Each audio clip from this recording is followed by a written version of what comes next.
apakah ada saran untuk industri terdampak nih Ega, untuk menahan lonjakan biaya yang berpotensi muncul dari kenaikan harga teh secara keseluruhan?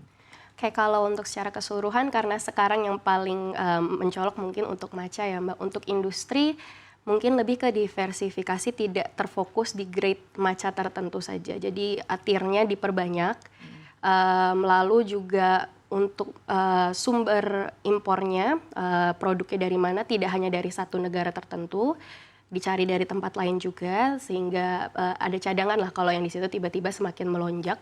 Ya. Dan yang pastinya untuk jangka panjang adalah ikut serta membantu untuk memperluas tren tidak hanya sampai di matcha untuk teh, juga mencoba mengaplikasikan hasil teh kita sendiri yang sebetulnya juga memiliki potensi. Mungkin untuk industri lebih ke sana, tapi ya memang tidak bisa dipungkiri kalau industri pasti mau tidak mau mengikuti tren yang ada kan ya Mbak. Kalau memang yang trendingnya matcha memang agak susah. Tapi ya yang bisa dilakukan kalau memang mengikuti ya itu, tiernya tidak hanya tier yang grade paling atas yang semakin mahal itu gitu. Oke, baik. Apakah ada rekomendasi kebijakan jangka pendek dan panjang untuk menjaga stabilitas harga teh ke depan? Mungkin kalau yang itu untuk secara jangka pendek, karena untuk food memang kalau impor, ada layer-layernya ya Mbak untuk mengecek, ya pastinya untuk kesehatannya dan juga credibility-nya. Mungkin, secara sistem saat memasukkan impor, lebih efektif dalam melihat apakah dia cukup baik kualitasnya untuk masuk ke Indonesia sehingga tidak ada pause atau ada hambatan bottleneck sehingga harganya tiba-tiba jadi semakin melonjak itu Mbak. Dan, tentunya adalah, secara transparansi, dipastikan memang ini semua yang masuk dialirkannya juga secara adil ke seluruh produsen yang berhubungan sama matcha ya ini, itu secara adil dan juga terlihat, fair dan transparan begitu Mbak. Oke, Gitu. baik. Menurut Ega, kalau misalnya kita melihat keadaan seperti sekarang di mana harga teh naik, apakah ada potensi substitusi di industri minuman dan F&B selain teh? Misalnya apakah perusahaan mungkin beralih ke bahan baku lain gitu ya, atau mengurangi porsi teh dalam produk, atau menciptakan varian baru yang tidak terlalu bergantung pada teh. Misalnya ada industri F&B yang tentunya harus berinovasi lagi ke depan. Oh tentu ada sebetulnya Mbak, cuma kan kembali lagi yang tadi memang kan namanya bisnis biasanya mengikuti tren yang ada. Oh iya, Tapi peluangnya tuh ada banget, apalagi kalau melihat hasil produksi dari kita sendiri, dari domestik sendiri. Memang secara menjual tidaknya biasanya yang trending dari luar itu lebih menjual, tetapi kalau melihat potensinya beralih bahan baku, kita bisa pakai teh hitam hasil negara kita yang memang kita produce banyak sekali, ataupun teh hijau kita, yang lebih dikemas, yang lebih dibuat value-nya bertambah sehingga memang bisa menggait peminat gitu. Lebih baik lagi kita bisa memulai tren gitu sampai ke internasional bahwa teh kita juga ada nilai jualnya nih, tidak hanya matcha saja yang memiliki efek-efek kesehatan tertentu. Karena kan matcha kan nilai jualnya biasanya di betul, situ ya Mbak. Nah, sebetulnya teh kita juga sama. Tapi oke. secara Asal branding berbeda pengemasannya aja. dan Betul, brandingnya itu brandingnya ya sebetulnya sebenarnya brandingnya. ya. Kalau matcha bisa, kenapa teh Betul, teh teh kita nggak Sukabumi bisa gitu ya. tidak gitu ya, atau Iya gitu. misalnya teh yang ada di Indonesia Kita tuh banyaknya memang dari Jawa Tengah, Jawa Barat? Barat juga banyak, terus Sumatera juga banyak. Jambi itu besar sekali untuk produksi teh hitam dan teh hijau kita gitu. Saya ingat ada satu tea shop Yap, brand gitu ya, yang 3 huruf itu, oke. yang dia mengkurasi seluruh teh dari seluruh Seluruh dunia. dunia gitu ya. Dan memang teh-teh premium itu banyak datang dari Indonesia gitu Betul, ya. betul. Nah maksudnya apakah menurut Anda gitu ya Ega ya, branding ini sangat berpengaruh terhadap positioning dari teh untuk Indonesia sendiri? Kalau misalnya perusahaan di luar negeri saja bisa jadi instansi yang akhirnya membuat teh Indonesia terkenal, mengapa sampai saat ini sepertinya belum ada gerakan yang substansial gitu ya dari Indonesia untuk mengenalkan teh Indonesia ke seluruh dunia gitu ya. Kalau misalnya di Amerika kan ada Starbucks Coffee. Iya, betul. Terus kalau misalnya tadi untuk ya tadi seperti saya sampaikan itu kan TWG gitu ya, dia kurasi seluruh teh dan lain-lain. Apa yang seharusnya bisa dilakukan gitu ya agar teh Indonesia lebih mendunia? Nah, untuk yang Mbak Ade mention yang memang seperti mungkin yang dari 3 huruf itu ataupun yang lainnya. Misalkan ada teh-teh yang flavor, itu tuh amount daun tehnya tuh dikit Mbak, lebih banyak untuk perisanya. Jadi mereka sistemnya hampir sama seperti kopi yang harganya mahal banget itu, yang sempat trending juga, dia direndam, diinfuse lah bersama flavor-flavor itu, tapi amount tehnya itu sedikit sekali.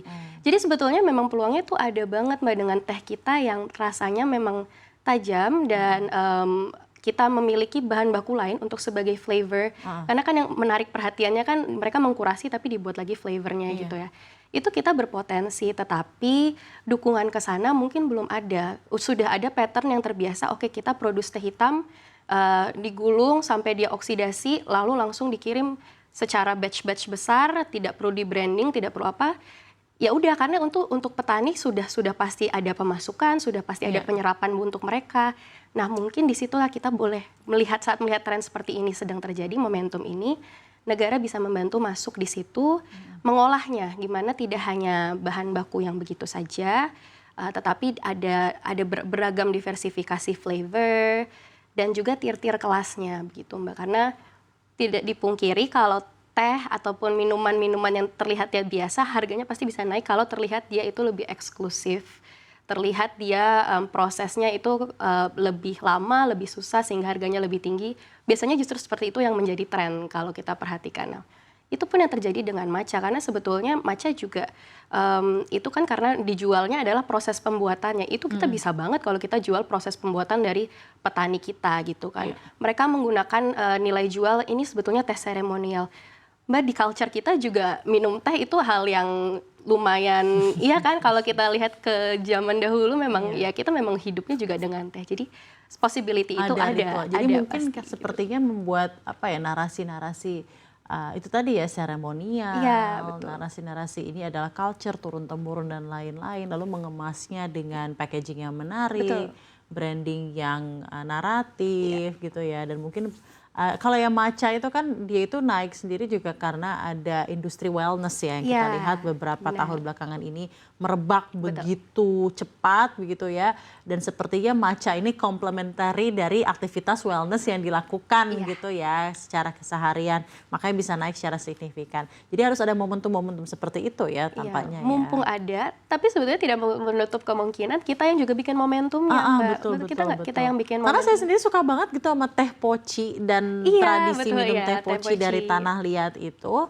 Saya rasa kalau bisa diperkenalkan ke dunia juga kayaknya bisa menarik ya, dengan apa namanya, gulanya yang dari batu, terus packagingnya dengan kita pocinya yang tanah seperti itu liat dan lain-lain, menarik sekali ya. Banyak yang bisa diolah sebagai nilai jual tambahan gitu untuk produk teh kita.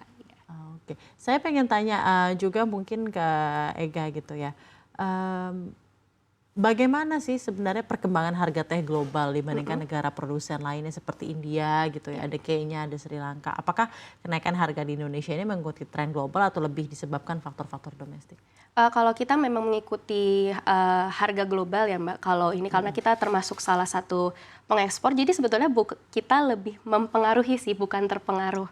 Karena banyak negara yang bergantung hasil teh kita masuk dalam 10 besar eksportir teh, bahkan sampai ke Amerika, sampai di Europe ada, kita juga ke Jerman juga, lalu kita juga ke Rusia. Jadi kalau kita bicara harga teh secara domestik sebetulnya kita tidak terlalu berpengaruh selama kita masih menggunakan teh hasil produksi sendiri. Tapi kita bisa mempengaruhi harga global karena global juga lumayan bergantung dengan teh hasil produksi kita. Oke, baik. Kalau untuk komoditas lain gitu ya, komoditas pangan lain selain teh, apa yang menarik? Misalnya kopi dan lain-lain, bagaimana sih kira-kira pangsa pasarnya di Indonesia dan apa yang bisa juga diekspor selain teh? Oke, untuk ekspor kita? kalau kopi tentu kita cukup terkenal sebagai salah Iya. satu negara dengan kopi yang bercita rasa khas ya Mbak. Selain itu sekarang yang sedang mengalami lonjakan tinggi itu sebetulnya malah coklat, kakao. Jadi memang karena cuaca juga dan sempat terjadi surplus di negara produsen utama di Cote d'Ivoire, itu sedang tinggi sekali. Nah, sehingga harga coklat itu sedang turun. Tapi coklat Indonesia juga cukup digemari karena nilai jual kita bedanya adalah kita punya cita rasa yang berbeda, yang dia lebih nutty, lalu lebih flavorful dibanding yang sekarang sedang surplus overproduce di negara-negara produsen utama. Jadi peluang untuk, ini kita berbicara terkait minuman-minuman ya Mbak, mungkin untuk coklat, untuk kopi, tentu kita punya peluang yang besar, tetapi kembali lagi, satu, memang yang paling penting research and development-nya itu penting sekali agar kita kualitas produknya itu bisa bersaing dengan yang memang sudah top tier sekarang. Oke. Setelah research and development tentu kita bisa membantu nantinya di bagaimana distribusinya dan juga chain-nya agar bisa di-branding dengan branding-branding yang value-nya terlihat lebih menarik. Memang tidak semuanya harus dibuat menjadi high-end product ya Mbak, memang harus ada pembagiannya untuk distribusi di bagian-bagian untuk pabrik atau retail besar ya minuman berperisa, tetapi ya itu kita harus ada fokus juga di bagaimana bisa branding agar value-nya naik begitu. Baik, terima kasih banyak atas bincang-bincangnya di Terima kasih, kesempatan Mbak kali Food Edi. Agri Insights, Ega. Sehat selalu untuk Ega. Mbak Edi juga.